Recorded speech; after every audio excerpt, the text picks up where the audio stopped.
इस बैठक में ममता बनर्जी के देरी से पहुंचने पर राज्यपाल का बयान। देखिए, राज्यपाल का बयान सामने आ गया है। टकराव का ये रुख लोकतंत्र के हित में नहीं है, ये कहा है राज्यपाल ने।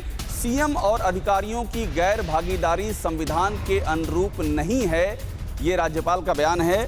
राज्यपाल जो कह रहे हैं वो भी अपने आप में एक बड़ी अहम बात है कि ये किसी तरह भी संविधान के अनुरूप नहीं है। मनोजीत मंडल, आपको मैं बार बार आपके पास में इसलिए आ रहा हूं कि अपनी आप बात कहिए, आप फैक्ट बताइए। अरे आप फैक्ट बताइए ना, आप फैक्ट बताइए, फैक्ट में बात कीजिए ना। उड़ीसा में सुनिए मेरी बात सुनिए मनोजीत मंडल साहब, ये शर्म और बेशर्म के आगे वो बात कर पाता है जिसके पास फैक्ट होते हैं।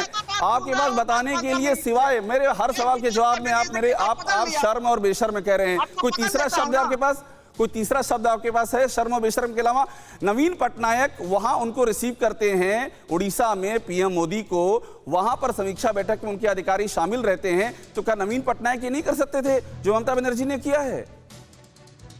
अगर यही राजनीति होती तो? अरे सुनने की हैसियत रखिए, आप सवाल पूछते इस तरह का रिपोर्टिंग मत कीजिए। ममता दी दूसरे जगह पर जो और अफेक्टेड जगह है वहां पर मीटिंग कर रही थी और 2:15 में वह कलाईकुंडा में उतरी। 2:20 से 2:30 तक मीटिंग हुआ प्राइम मिनिस्टर के साथ। उसके बाद अपने मीटिंग प्रीशिड्यूल वहां पर चले गई जो मिदनापुर में दीघा में हो रहा है। कलाईकुंडा से दीघा 15 से 20 मिनट हेलीकॉप्टर में लगता है। वहां उतर के 3 बजे से उनका रिव्यू मीटिंग हुआ। अब कहां आधा घंटा और प्राइम मिनिस्टर यहां पर देख लीजिए प्राइम मिनिस्टर का शेड्यूल 2:05 में कलाईकुंडा में आया था।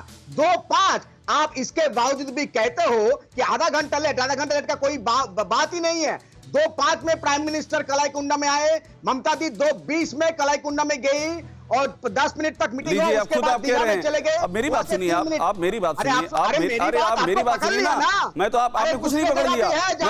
मैं तो आपको बार बार ये बात कह रहा हूं कि ये जो तस्वीर हम आपको दिखा रहे हैं, ये तस्वीर कहां की है? ये तस्वीर दिल्ली की है? ये तस्वीर भुवनेश्वर की तस्वीर है क्या? कहां की तस्वीर है ये? ऑफिस को पहले से पता चल गया था, बोल दिया था चीफ यहाँ का सीएमओ कि हम उस मीटिंग में रह नहीं। क्योंकि शुभेंदु अधिकारी से आपको समस्या है।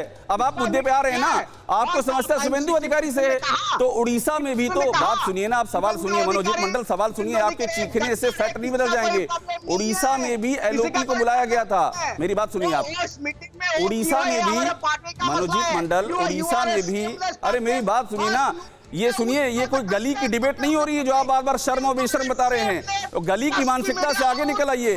एक नेशनल चैनल पर आप हैं, इस बात को आप समझ लीजिए। और अगर आप नहीं समझ पा रहे हैं तो आप अपनी पार्टी का नाम खराब कर रहे हैं। जो लोग आपकी भाषा को सुन रहे हैं बार बार में, गली, बेशर्म, मोहल्ला, ये जो आप बातें कर रहे हैं मनोजीत मंडल, ये अपनी पार्टी के साथ नुकसान कर रहे हैं। सीधा मैं चलूंगा रविशंकर दत्ता के पास। रविशंकर, एक बात मुझे बताइए कि शुभेंदु अधिकारी वाले मुद्दे पर जरा बात कर लेते हैं और मैं आपसे कहूंगा आप मुझे इस सवाल का जवाब दीजिएगा जो मैं आपसे पूछ रहा हूं। शुभेंदु अधिकारी के नाते ममता बनर्जी को समस्या रही है, ये वो कह चुकी थी।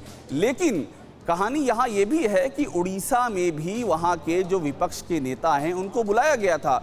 तो शुभेंदु अधिकारी का फैक्टर क्या इतना बड़ा फैक्टर हो गया कि एक मैसेज देने की कोशिश की कि शुभेंदु अधिकारी आए, इसलिए नाराजगी सामने आई? देखिए अभिषेक, जैसे ये गेस्ट लिस्ट पश्चिम बंगाल में जो गेस्ट लिस्ट आए थे, वो गेस्ट लिस्ट सीएमओ पहुंचने के बाद जैसे गेस्ट लिस्ट उन्होंने देखा तो तुरंत ममता बनर्जी ने ये बता दिया था वो ये मीटिंग में नहीं रहेगी। तो ममता बनर्जी जब वहाँ पे मीटिंग के लिए पहुँचे तो उनको कहा गया था वेट करने के लिए। ममता बनर्जी वहाँ पे वेट किए। ममता बनर्जी पीएम से, क्योंकि तब रिव्यू मीटिंग चल रहा था, उसके बाद ममता बनर्जी पीएम से मिले, अपना जो डिमांड है वो पेश किए और फिर क्योंकि उनका चौपर लेट हो जाता, इसीलिए बैड वेदर के कारण उनको दीघा आना था, इसीलिए शाम के टाइम चौपर नहीं उठ सके। रविशंकर इसलिए वो दीघा आ गए। रविशंकर, लेकिन उनका ये जो कि टीएमसी का कहना है। रविशंकर, जो कहा गया है ममता बनर्जी की ओर से, जो चीफ मिनिस्टर ऑफिस की ओर से कहा गया, वो बता रहे हैं। फिक्र आपकी, सोमवार से शुक्रवार रात 9 बजे सिर्फ TV9 भारतवर्ष पर।